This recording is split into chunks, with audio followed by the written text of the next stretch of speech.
Story: The Magical Forest. In a small village nestled between rolling hills, a young boy named Leo was playing with his friends. The sun was shining brightly, and the laughter of children filled the air. They chased each other through the meadows, their feet barely touching the ground, as they raced toward the edge of the forest. As they neared the trees, Leo noticed something unusual.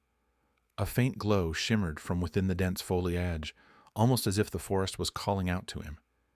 Intrigued, he slowed down, his friends' voices fading in the distance as he stepped into the woods. The moment he crossed the threshold, the world around him changed. The air grew cooler, and a soft mist began to swirl around his feet. The trees towered above him, their leaves glistening with an ethereal light. Leo's heart raced with excitement and curiosity as he ventured deeper into the forest. As Leo wandered through the forest, he heard the rustling of leaves and the sound of footsteps, though not human. He turned to see a small creature with sparkling eyes and a mischievous grin peeking out from behind a tree.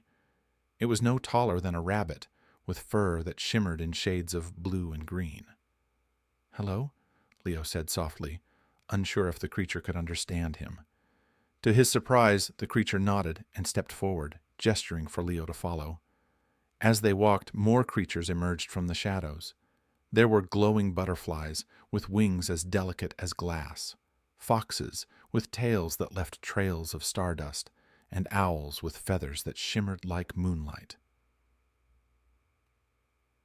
The creatures led Leo to a clearing where a majestic stag stood, its antlers entwined with vines and flowers that seemed to bloom in the light of the full moon, even though it was still daylight. The stag bowed its head in greeting, and Leo felt a deep connection with the creature, as if it could sense his thoughts and feelings. "Welcome, young traveler," the stag spoke in a voice that echoed like the wind through the trees. "You have found our enchanted forest, a place hidden from the world of men. But worry not, for you are our friend now." The creatures of the forest gathered around Leo, each one eager to show him their world. They led him to a crystal-clear pond where fish swam in patterns that resembled constellations. Flowers that glowed with a soft, golden light bloomed wherever he stepped, and the trees whispered ancient secrets in a language he could almost understand. Time seemed to stand still in the enchanted forest, and Leo felt a sense of peace and wonder he had never known before. He played with the creatures, laughing as they danced around him, and marveled at the beauty of the magical scenery. As the sun began to set, casting a warm golden light through the trees, the stag approached Leo once more.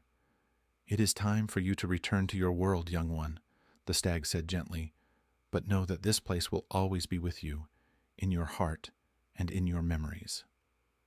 Leo nodded, understanding that he could not stay in the enchanted forest forever, no matter how much he wished to. The creatures formed a path for him, leading him back to the edge of the forest where he had first entered.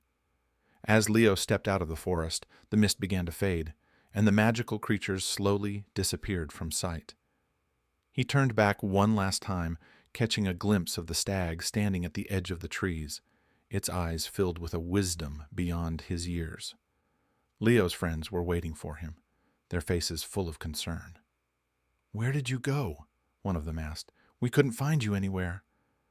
"I was in the forest," Leo replied, his voice soft with awe. "I found a place, a magical place, but it's gone now." His friends looked at him skeptically, but Leo didn't mind. He knew that what he had experienced was real, and that the memory of the enchanted forest would stay with him forever. As they walked back to the village, the sun setting behind them, Leo glanced back at the forest, a small smile on his lips. He knew that one day he might return to the enchanted forest, but until then he would carry its magic with him, always.